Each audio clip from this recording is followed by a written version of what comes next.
aqui estamos com mais um Entre Amigos. E como sempre, entre amigos, só temos pessoas queridas e muito especiais. Hoje temos uma pessoa que vocês particularmente amam muito. Nós gostamos muito, é uma pessoa que faz parte dessa história há muito tempo. Eu estou falando de alguém que talvez vocês nem saibam, que é poeta, contista, autor, diretor, ator. Quem será? Estamos falando de Gilberto Baroli. Bem-vindo, Gilberto Baroli. Boa tarde, dona Zódia Pereira. Gilberto, eu fiz um resumo muito pequeno da tua história como artista. Mas eu tenho a impressão que eu esqueci alguma coisa. Eu não sei. Qual foi? Eu esqueci algum detalhe. Foi pequeno. Foram 50 anos de dublagem que você esqueceu. Minha memória já não é a mesma. 50 anos de dublagem. Mas vamos fazer essa história um pouco mais lá atrás. Eu quero saber, Gilberto, eu tenho a impressão que você tem uma história hereditária também. Seu pai também era artista. O meu pai trabalhava na Ford e era um emprego que ele nunca deixaria. Ele foi expulso da Ford quando fez 50 anos de companhia, aos 67 anos. Deram-lhe um relógio de ouro e mandaram-no para a rua. E foi uma das coisas que apressou a morte dele, claro. Mas ele, na época de Ford, ele frequentava a Rádio São Paulo, ele gostava muito de locução, de falar ao microfone, aquelas coisas, que naquele tempo não era tão desenvolvido como é hoje. Tanto é que não existia nem televisão. Então ele fazia pontas em novelas de rádio que eram novelas ao vivo. Não era gravado, ainda não tinha gravação. As novelas eram todas feitas ao vivo. Então meu pai fazia lá o Bandido 5, o Soldado 8, coisas assim. E como os capítulos de novela são sempre jogados fora, né? São vários, né?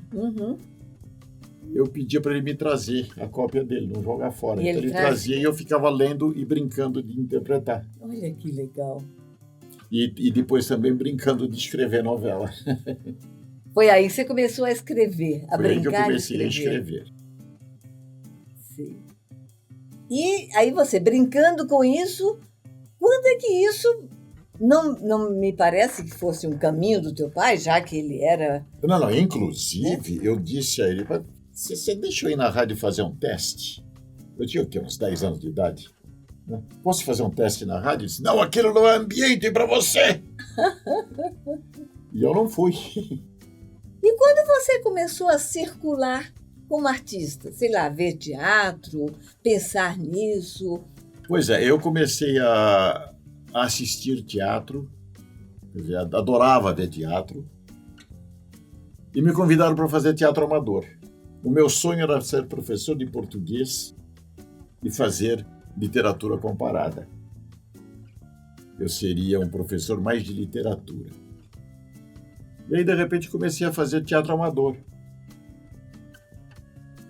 E um dia um amigo passou em casa e disse, escuta, eu vou lá na Rua de Escobar fazer um teste, ela me convidou, você não quer assistir? Falei, vou. Então eu fui assistir ao teste dele.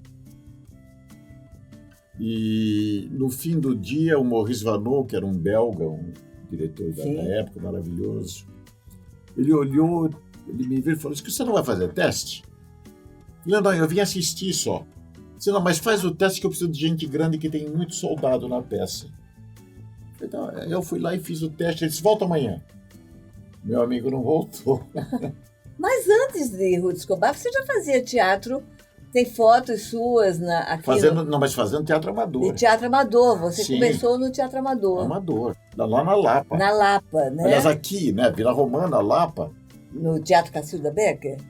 Não, hoje? Não existia o Teatro Cacilda Becker ainda. Existia a Biblioteca da Lapa, que é aqui na Rua Catão. Ah, que eu pensei que é onde hoje é o Teatro Cacilda Becker. Não. Ali é a Rua Camilo. Naquela época não existia esse teatro. Que eu me lembro de ter visto foto sua nesse teatro. Não. Era na Biblioteca da Lapa. Sim, fazendo uma peça... Fazendo uma peça de teatro amador. Como era o nome? Apesar de tudo. Era uma peça de contestação à nossa ditadura. Olha aí. E foi dessa peça que o João Ricci Martinelli, meu amigo já falecido, infelizmente, foi chamado para fazer um teste no Ruth Escobar, me convidou para assistir e eu fui. E depois de 15 dias, voltando lá todo dia, o Maurício Vanon me pedindo fazer uma coisa, a outra, ele me disse, procura a Ruth e assina contrato. Olha aí. Eu disse, pronto, mudou minha vida. E realmente, quer dizer, aí eu fiz minha primeira peça profissional, que foi Lisístrata. Lisístrata. Começou com um grande clássico. Começou com um grande clássico. Sim. E no elenco nós tínhamos Older Casarré e Helena Samara. Helena Samara no elenco? Também, ela fazia parte do coro das mulheres e o Casarré fazia parte do coro dos homens. Olha. E a gente se conheceu, fez amizade e eles me convidaram para fazer dublagem. Eu disse, mas o que é isso? Eu não sabia o que era dublagem. Aí eles me levaram para a IC para conhecer a IC e eu fiquei até hoje.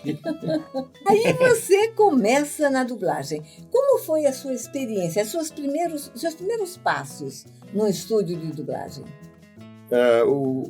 Quando eu fui conhecer um estúdio, o Casarré estava dirigindo um desenho chamado Macaco Maguila, onde o Maguila era feito pelo Flávio Galvão. Olha. E aí estou eu lá com o Casarré dentro do estúdio e apareceu um piloto que dizia alguma coisa do tipo, olha só aquilo. Aí o Casarré me disse, faz essa fala aí. Quer dizer, até eu consegui embocar na boca do personagem. Tinha sync? Tinha sync. Uau! E até conseguir embocar a fala na boca do personagem foi um caos, né? Tomei quase o resto do período. Mas aí comecei a frequentar e comecei a fazer uma série de coisinhas, com um apoio muito bacana do Drauzio de Oliveira, do José Soares, do Wilson Ribeiro, do Nelson Batista, Carlos Alberto Vacari. Carlos Alberto Vacari. Ele foi todo o pessoal que me deu uma força na época, principalmente Drauzio e Zé Soares. Deram muita força na época. Que eram diretores já? Eles já eram diretores. Uhum. E aí eu acabei fazendo amizade e um dia, eu tava fazendo pontinha ainda, né? Era um novato na coisa, eu estou passando no corredor e um sujeito alto de óculos, que depois eu fiquei sabendo que era o senhor Mário Aldrá, dono da dono. Ele me viu e falou, você já fez o teste? Eu falei, não, que teste? É o teste do robô do Perdidos no Espaço. O Mauri vai para o Rio e eu vou ter que substituir. Faz o teste aí. Eu entrei no estúdio, né, me deram lá texto, né, e eu fiz. Ele falou, olha, ele que vai fazer o robô. E aí eu comecei... Foi a primeira série que você pegou. Isso. E eu não tinha feito nada grande ainda. E então eu comecei a fazer o robô não era a luz que você sincronizava, não era... Não tinha não labial. era boca, né? E todo o elenco... Sim, já de cobras dentro do estúdio, né? E todos me ajudaram. Uhum. E aí eu comecei. As séries nessa época, elas eram uma grande escola, né? Sim. Porque você pegava um personagem e vinha repetindo este personagem várias vezes e terminava e você dublava, e nessa época você dublava com o elenco dentro do estúdio. Que eram mestres, né? Sim. Então você imagina eu fazendo Perdidos no Espaço, fazendo o robô, tendo Helena Samara, tendo o Borges de Barros e tendo o Rebelo Neto, que já falecido há um bom tempo, Ari de Toledo, não é o Ari Toledo o comediante, é o Ari de Toledo, a Maria Inês fazendo o Will. Muibo Curi. Não, Muibo Curi eu não lembro nessa série, mas eu conheci na IC. Mas ele estava na IC nessa época. Ele estava na IC. Nessa época eu conheci bem o Muibo. Zezinho Cútulo já estava na IC? Zezinho Cútulo já. Era a época das grandes séries, né? Sim. Da Feiticeira, Ginny Eugênio. Feiticeira. Isso, Lídia Marçal, Rita Cleós. Isso. O Olney Casarré. O Older. O Onen e o Older, os dois irmãos. Os né? dois irmãos. E aquele pessoal que a maior parte tinha vindo da Rádio São Paulo, né? Mário Jorge Montini, Mário Jorge. Isaura Gomes. Isaura Gomes. A Isaura veio da Rádio São Paulo Veio também. da Rádio São Paulo. E tínhamos também a Lília Marçal, que era a grande dama da dublagem. Ela fazia assim Cláudia Cardinale e outras deusas, né? Nós tínhamos... A Gessi estava começando nessa época. A Gessi Não, a Gessi já... A partir de Caldeira do Diabo, que também começou... Eu estava começando em dublagem também. Aí me deram um papel para fazer, eu fazia. Por acaso tinha a Gessi junto também. Gessi já era uma das vozes. Já era uma das vozes, já. Aldo César. Aldo César. É um grande elenco, né? Nossa. Um grande elenco. E como é que foi que você... Aí você foi entrando na dublagem, dubla daqui uma série, dubla dali. Você voltou ao teatro enquanto nesse período você fez outras coisas? Eventualmente eu voltei. Eu voltei, por exemplo, para fazer Ricardo III em 75. Que foi a sua última peça? Foi porque quando terminou o Ricardo III, que era uma companhia de teatro que registrava e que pagava tudo, inclusive 13º, férias, o deslocamento de viagens, tudo feito de avião, hotéis de primeira. Quando terminou a temporada dessa peça, eu fui ver teatro, era tudo cooperativa. É verdade. Mas o interessante dessa peça é que foi a tua última peça profissional em teatro. Sim. E foi a primeira peça profissional do Hermes ao sair da Escola de Arte Dramática. Ah, pois é, ele fez também. Eu assisti, né? Inclusive. É muito interessante essa coincidência. Quando ele sai da Escola de Arte Dramática, a primeira peça que ele faz, né, Ricardo III. É o Ricardo III, que tinha sido a tua despedida do daí em diante eu só entrei no teatro para assistir.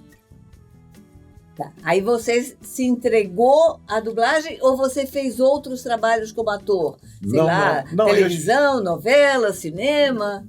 Não, eu fiz um comercial ou outro. Fez vários, hein? Você teve comerciais famosos, não negue sua carreira. Teve aquele com a Bibi Vogel, do Ele Entende de Tudo. Ele Entende de Tudo, que ficou uma febre. Teve aquele do bailarino espanhol. O bailarino espanhol. Que ensinou meu filho mais velho a brigar. Porque ele saía na rua e o pessoal gritava, filho de bailarino. Aí ele ia brigar, claro. Este corpício de bailarino espanhol. Graças a... O produto era Tarubelas e Sulficar, uma homeopatia. Graças a Tarubelas e Sulficar, fiquei com este corpinho de bailarino espanhol. Tadinho do Irã. Agora eu gravei isso só para o Paraná. Só que foi uma cachorrada da agência do Paraná. E vazou. Não, eles jogaram no Brasil todo. Ah. Então eu tinha feito um preço mais barato, porque era só o Paraná, aquela história que acontece muito em publicidade. Uhum. Naquela época, então, a gente não tinha direito nenhum, né? Eles faziam o que queriam. Mas depois você foi para Tupi e fez algumas novelas na TV Tupi. Mas eu fiz muito pouca coisa. Mas isso foi antes, isso foi em 70. Pois é, ele estava no... Mas isso foi... por exemplo, essa história do bailarino é de 76. Já é depois da Tupi. Da Tupi.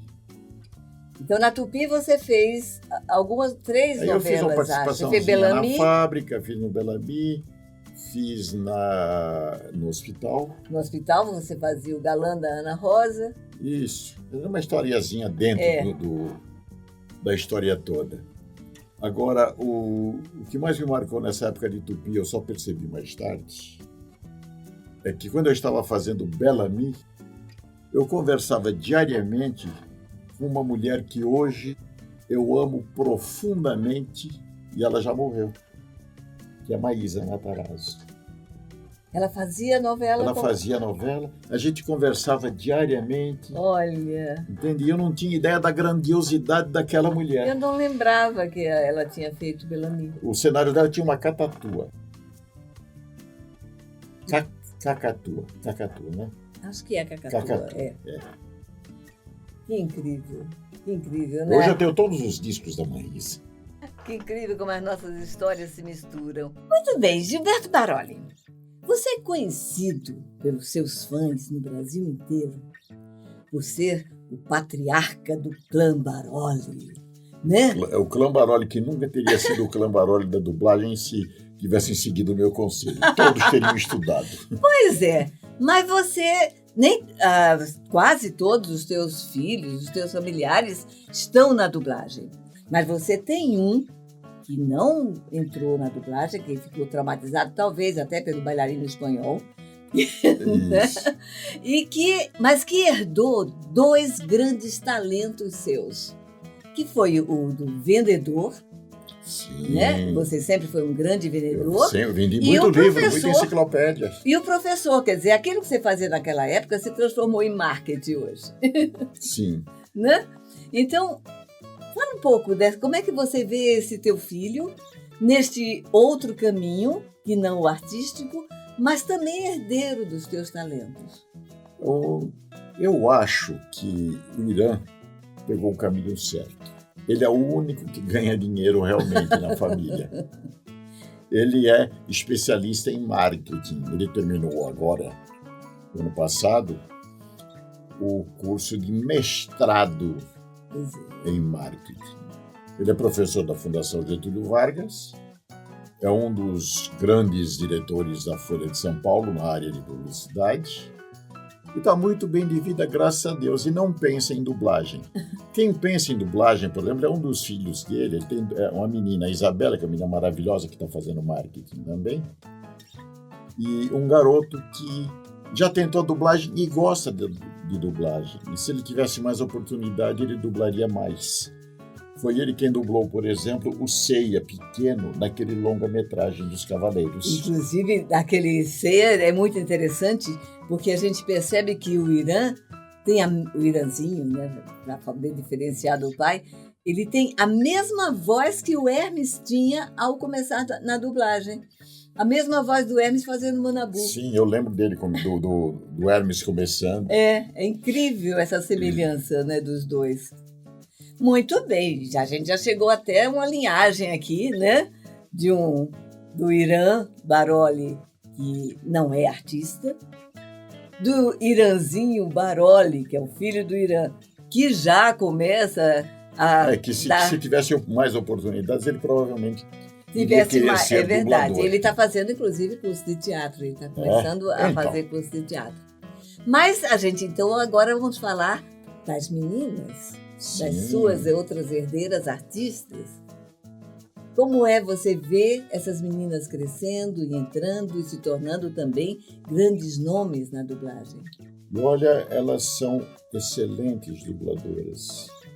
A Letícia, por exemplo, hoje ela também dirige na Vox Mundi. E ela é uma dubladora excelente. Ela ensaia 3 páginas assim. É incrível, é impressionante. Depois, e sai gravando. É muito boa dubladora. Tem 2 filhos, o Caio e a Bruninha. A Bruninha esse ano vai fazer 14 anos, já está virando aborrecente, né? Não fala assim, ela é uma gracinha. Mas dubla muito bem. Uhum. E tem dublado bastante coisas. E o Caio agora começou, como ele tem uma voz bem infantil, ele começou a ser chamado para dublar uma série de coisas. Olha que legal. Então ele acha cansativo dublar. Estou dublando demais.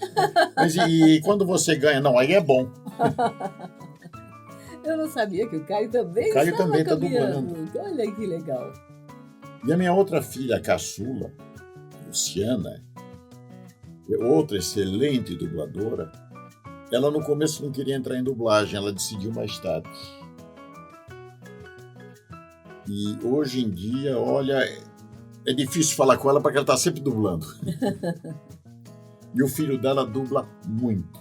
Olha aí o Gustavo. O Gustavo dubla muito. É chamado assim em vários estúdios, e tudo papéis grandes. Às vezes eu estou escalado para fazer um papelzinho de 10 cenas e ele está num para fazer um papel de 120 cenas. Olha aí. Quer dizer, o clã Baroli já está vindo para a 3ª geração, não é isso? Pois é. Que fantástico. Vamos falar da sua esposa, Rosa Baroli. Sim. Que lhe acompanha há quase 40 anos. Sim, coitadinha. Nem tudo são flores, né? Mas que é uma ela grande é uma profissional. excelente dubladora. Por exemplo, quando Sandra Brea ganhou um prêmio pelo filme Sedução, a voz da Sandra Bray era dela. Uhum. É tão interessante, porque nos Cavaleiros do Zodíaco, a Letícia faz a Atena. A Saori, isso. A Saori, que é a deusa Atena. Quando veio Lost Canvas, tinha um outro personagem que era a... Como é que era o nome? Que também era representante de Atena, mas não era a Saori. Agora não lembro o nome. Eu não vi a série, eu não sei. E aí, como não era uma outra personagem, nós chamamos a Luciana para fazer esta Atena, que era uma Atena 250 anos antes da Saori. E as vozes ficaram muito harmônicas. E nesta série apareceu a própria Atena, a própria deusa. E quem a gente poderia chamar para fazer a própria Atena, que era uma voz mais pesada da grande deusa, se não fosse a Rosa? Então, nós temos na série dos Cavaleiros do Zodíaco 3 Atenas com vozes muito parecidas, que são Rosa Baroli, Luciana Baroli e Letícia Baroli. Letícia Quinto, é verdade, ela não usa o Baroli, mas que faz parte desse mesmo clã. E aí você hoje tem um filho que é herdeiro do teu talento, né, o Hermes Baroli, que hoje é um grande mestre. Eu vou te dizer, sim, com a maior sinceridade, o Hermes tem muito mais talento. Também concordo. Mas de qualquer jeito, eu ele acho que... Ele é muito bom. É verdade. Ele nasceu para isso. Fica até chato a gente falar disso, né? Mas ele é muito bom. Pois é, mas aí você entra na dublagem, aí você começa a dirigir dublagem também. Como foi essa experiência como diretor de dublagem? Na época, eu... Preparando novos talentos. Eu gostava de traduzir. Porque eu achava que a dublagem te limitava, você tinha que fazer os tamanhos certos de fala. Mas como me deram um filme francês traduzido pela metade e que precisava ser dublado, você termina? Falei, então me dá, vai. E eu assisti o filme, traduzi o que faltava, e me disseram, agora você dirige? Tá bom, vai. Então aí eu marquei o filme, cortei em anéis. E fui para o estúdio sabendo tudo porque eu tinha traduzido. Conhecia o filme? Botei o elenco era Ézio Ramos, foi meu grande amigo também, Lídia Marçal, Helena Samara, Isaura Gomes e Valdir Guedes, que era o grande dublador da época. E na hora de começar a dublagem, o Valdir não estava e não podia dublar. E? Aí eu falei, gente, vou ter que suspender a dublagem. Falaram, faz você o Lino Ventura. Eu falei, mas eu não vou poder olhar vocês e olhar o meu. Falei, então tudo bem, você olha o nosso, a gente olha o seu. E acabei fazendo o Lino Ventura.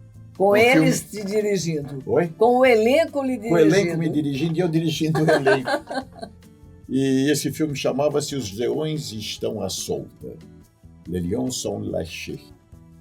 Pois é. Aí você passa a ser um mestre da dublagem, porque você começa a trazer novos talentos e orientar esses novos talentos. É porque aí eu continuo a traduzir os meus filmes, a marcar os meus filmes e a escalar os meus filmes. E aquele pessoalzinho que eu achava que tinha jeito, eu ia colocando. Ia dando um jeito de dar uma força para eles. Você questionava se esse pessoal que tinha jeito era ator? Havia este olhar? Na época não havia essa preocupação. Mas mesmo não havendo a preocupação... Você percebia se ele era ator ou não pelo que ele fazia. Pelo resultado do trabalho. Claro. E quem não era, não ficava. Quer dizer, muitos que começaram naquela época já desistiram há muitos anos. Por falta desse talento. Mesmo atores, hein? Uhum. Mesmo atores. Sim, claro. Agora, aqui naquela época também a dublagem não pagava bem. A dublagem era um negócio muito deficitário para quem a fazia. E o pessoalzinho não ficava porque também não ganhava o que queria. Sim, naquela época tinha televisão, Sim, tinha comercial. Você tinha que se envolver demais. É. Como eu estava traduzindo, dirigindo e dublando, eu estava muito envolvido. Agora, hoje não. Hoje a dublagem paga um pouco melhor. Claro. Então, hoje todo mundo quer ganhar dinheiro com dublagem. Os que têm talento e os que não têm. Pois é, o que dificulta um pouco o resultado do trabalho, Claro. né? Mas o elenco hoje é um pouco maior. Naquela época o elenco era muito pequeno, era muito restrito. Bem resumido. Nossa. Né? Então quem trabalhava tinha que trabalhar muito, fazia tudo, fazia muitas coisas. Sim. E isso dava um resultado de vivência e de prática muito maior do que hoje. Hoje as pessoas demoram mais para pegar essa experiência. Hoje um novato acaba fazendo uma pontinha aqui, outra amanhã, outra depois de amanhã. Exato. Mas ele fica meio perdido. E naquele tempo a gente ficava o tempo todo dentro da casa. Dentro do estúdio, aprendendo. O que você teria para dizer, Gilberto, para esse público que te ama, que te adora? Você tem fã no Brasil inteiro, em função de um trabalho que mudou a história da dublagem brasileira, porque você foi o primeiro diretor da série dos Cavaleiros do Zodíaco, que é uma série que mudou a relação do público com o ator que dubla, né? Graças a isso, você tem um número imenso de fãs no Brasil, que te adoram, que têm muito carinho por você.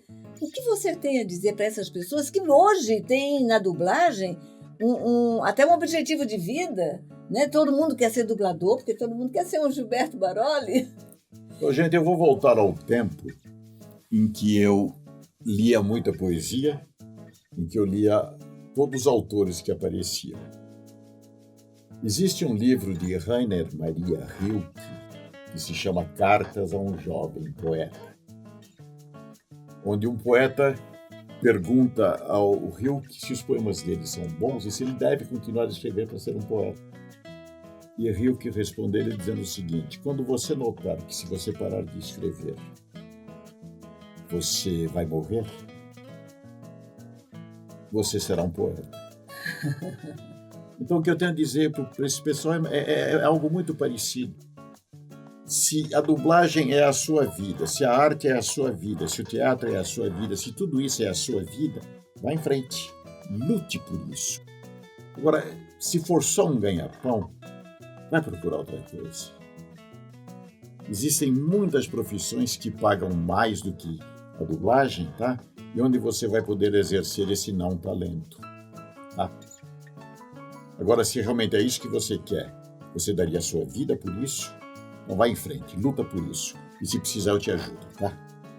É isso aí, gente. Se você é artista, vem pra luta. Se prepara, estuda, treina, lê muito. Muito. Desenvolve a tua cultura, o teu conhecimento e vem pra cá junto com a gente, né? Claro. Muito obrigada, Gilberto. Obrigada Eu que agradeço mesmo, a oportunidade. Sabe? Gente, foi um prazer conversar com vocês, tá? E a gente se vê por aí, tá bom? Um beijão grande em vocês. É isso aí, gente. Até a próxima.